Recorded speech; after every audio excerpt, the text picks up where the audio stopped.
वो कुछ देखते नहीं है, ना आगे देखते ना पीछे देखते, जब मर्जी जहाँ मर्जी मोड़ देते। उनकी वजह से दूसरे को भी डिस्टर्ब होता है, एक्सीडेंट होता है, परेशानी होती है। वो ये जो ई रिक्शा है, जो अनावश्यक ये जाम लगाते हैं, जगह जगह इकट्ठे होकर खड़े होते हैं। और 11 साल में किसी भी सरकार ने ड्राइवरों का भला नहीं सोचा।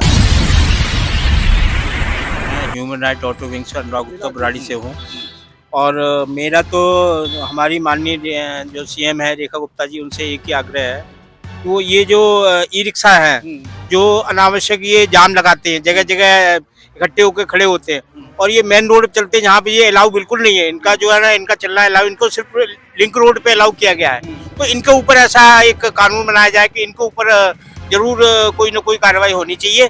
इससे तभी हमें एक ये जाम से निजात मिल सकती है, और कहीं ना कहीं प्रदूषण से भी हमको इससे निजात मिल जाएगी। मैं आपको एक चीज याद दिलाना चाहूंगा। आज से लगभग 2-3 साल पहले हमारे जो एलजी साहब हैं, इन्होंने एक आदेश जारी किया था। दिल्ली की 236 सड़कें ऐसी हैं जहां पर ई रिक्शा को चलाना अलाउड नहीं है, लेकिन बावजूद इसके, जैसे कि अभी तोमर जी ने बताया, 50 रुपए देके वो चलते हैं। अब दिल्ली सरकार फिर से एक नियम बनाने जा रही है। उन्होंने अभी न्यूज़पेपर में दिया था कि 1 तारीख के बाद हम एक ऐसा नियम बनाने जा रहे हैं जिससे ई रिक्शा को एक तय तरीके से चलाया जाएगा, जोन बाई जोन चलाया जाएगा। उनके ऊपर शायद QR कोड लगाए जाए, यानी इनका कोई कलर कोड ऐसा किया जाए कि एक रिक्शा अपने एरिया में ही चल सके। तो आपको क्या लगता है, जो एलजी साहब ने पीछे जो ऑर्डर दिया था, 236 सड़कें बैन की थी, क्या वो उन पर इम्प्लीमेंट हुआ? क्या अब दिल्ली सरकार नया जो नियम बनाएगी, क्या वो इम्प्लीमेंट होगा? देखो, जो एलजी साहब ने जो पहले जो नियम बनाया था, उस पर कोई इम्प्लीमेंट नहीं हुआ, उस पर कोई काम नहीं हुआ। वजह क्या है कि तोगलकी फरमान जारी कर देते हैं, लेकिन उस पर काम कुछ भी नहीं होता। हाँ, मेन बात ये, क्योंकि भ्रष्टाचार नीचे से, जड़ों से लेकर ऊपर तक फैला हुआ है। पैसा खा के ये जो है ना, सारा कुछ जो सिस्टम जो चलता है वही चलता रहता है। इस पे जब तक रेखा गुप्ता सीएम जो है हमारी माननीय रेखा गुप्ता जी, वो एक्शन नहीं लेंगे खुद अपनी तरफ से, खुद इनके लगाम नहीं लगाई जाएगी, उनके अधिकारियों पे जब तक सख्ती नहीं की जाएगी, तब तक इस मामले में कुछ भी नहीं हो सकता है। मतलब 50 रुपए के पीछे नियम कानून सारे ताक पे रख दिए, ताक पे रख दिया। आप क्या कहते हैं? और ये है कि जहाँ भी बैटरी रिक्शा है उनको कुछ नहीं होता है, और ऑटो वाला अगर वही जगह खड़ा हो जाता है तो उनको नो पार्किंग का चालान कटने लगता है। बिल्कुल बिल्कुल, मैंने ये खुद ये सारी चीजें देखी हैं कि आप किसी भी मेट्रो स्टेशन पे चले जाएंगे, लगभग एक मेट्रो स्टेशन पर 30-30, 40-40 ई रिक्शा लाइन में लगे रहते हैं। 40 नहीं, 200 रिक्शा रहता है लाइन में लगे हुए, और ना उनको रूल दिखाई देता है, ना रेगुलेशन दिखाई देता है। जहाँ से मर्जी वहाँ से मोड़ लेते हैं, उनकी वजह से दूसरे को एक्सीडेंट होता है। और अगर वहीं पर मैं बताऊं, अगर ऑटो 4-5 ऑटो भी अगर खड़े रह जाएं, तो भाई साहब तुरंत ट्रैफिक वाला आएगा, उनकी फोटो खींच लेगा और उनको 1000 का या 2000 का चालान घर पे भेज देगा। लेकिन 50-100 की मात्रा में जो ई रिक्शा है वो लाइन से खड़े रहते हैं। चाहे आप उत्तम नगर चले जाइए, विकासपुरी चले जाइए, निर्माण विहार चले जाइए, यहीं पर करोल बाग मेट्रो पर ले लीजिए, BL कपूर पर ले लीजिए, ये BL कपूर पर ले लीजिए,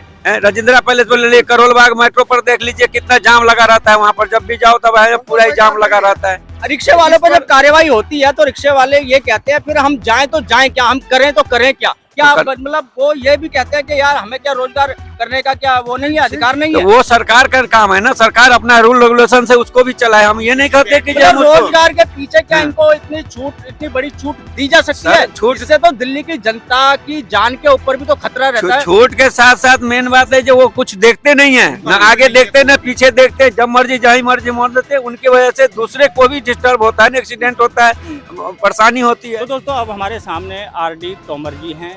तो सबसे पहले तो तोमर जी, आपका बहुत बहुत स्वागत है हमारे चैनल पर। पहले तो अपनी पहचान बताइए, उसके बाद में जो आप समस्याएं बता रहे थे वो समस्याएं बताइए। 11 साल में किसी भी सरकार ने ड्राइवरों का भला नहीं सोचा, और मेरा यही कहना था कि भारतीय जनता पार्टी 27 साल के बाद आई है, तो मैं भारतीय जनता पार्टी के माध्यम से कुछ ऐसे काम कर दिखाना चाहता हूँ जो कि माननीय हमारी रेखा गुप्ता जी तक ये मेरी आवाज़ पहुँचे, जो कि ये ड्राइवरों का जो भ्रष्टाचार से मुक्त करें, जो कि इनके साथ में दलालखोरी हो रही है, दलालखोरी और ई रिक्शा वगैरह चल रही है महीना दे करके। मैं कहता हूँ ठीक है, आप इतने दयालु हैं, जहाँ पे ई रिक्शा बिल्कुल वंचित है। आनंद विहार DLF से आनंद विहार चलने जो हाईवे है, NH-24 पे चल रहे हैं, तो उसमें ये आला अधिकारी जो भी हैं, पुलिस अधिकारी हैं, ट्रैफिक पुलिस है, ये क्यों नहीं उन पर कार्रवाई कर रहे? क्योंकि 50 रुपए पर हर जगह दलाल बैठा है, 50 रुपए पर रिक्शा वाले से लेते हैं। तो भाई 50 रुपए हर रिक्शे वाले से लिए जाते हैं। हाँ। ये आप कैसे कह सकते हैं? ये मैंने उनका स्टिकर देखा, कई रिक्शा वालों से पूछा भी। मतलब आपने कई रिक्शे वालों से ये पूछा है किसी का स्टिकर आपका, तो वो लगा ये 50 रुपए लेते हैं और ये स्टिकर हमारा लग जाता है।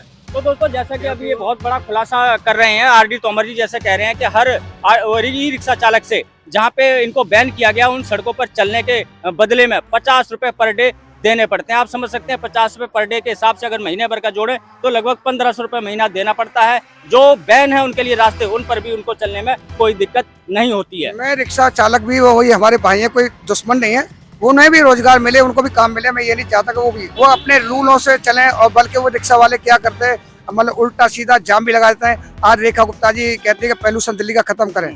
दिल्ली का पॉल्यूशन मैं कहता हूँ, पहले तो ये बाइकें जो चल रही हैं प्राइवेट अलीगल तरीके से, रैपिडो ओला उबर में जो चल रही है, ये कोई यूपी 32 है, कोई मध्य प्रदेश है, कहीं के तो वो धड़ाधड़ धुआं दे रही है।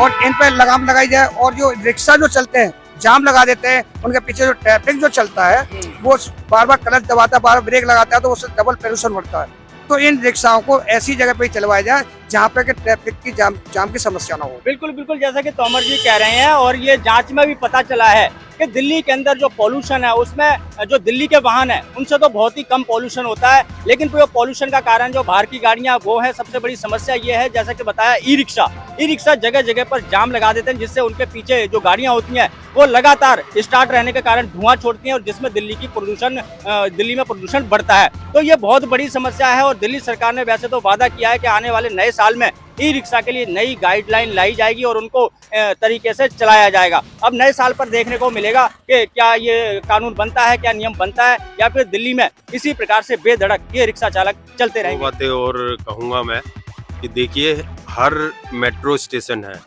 मेट्रो स्टेशन पे बैटरी रिक्शा वालों को पार्किंग दो, ऑटो को पार्किंग दो, टैक्सियों को पार्किंग दो, हर स्टैंड दो। बिल्कुल 4-4, 5-5 जब तक स्टैंड मेट्रो पे स्टैंड नहीं दोगे, शोषण नहीं रुकेगा, शोषण होता जाएगा, पोल्यूशन बढ़ेगा, सब कुछ होएगा। हर मेट्रो स्टेशन पे स्टैंड होना चाहिए। चलिए, बहुत बहुत धन्यवाद दोस्तों। ये थे सारे ह्यूमन राइट के सारे मेंबर, कार्यकर्ता। इसमें प्रधान जी भी थे, महासचिव भी थे, जिलाध्यक्ष, प्रदेश अध्यक्ष सारे थे।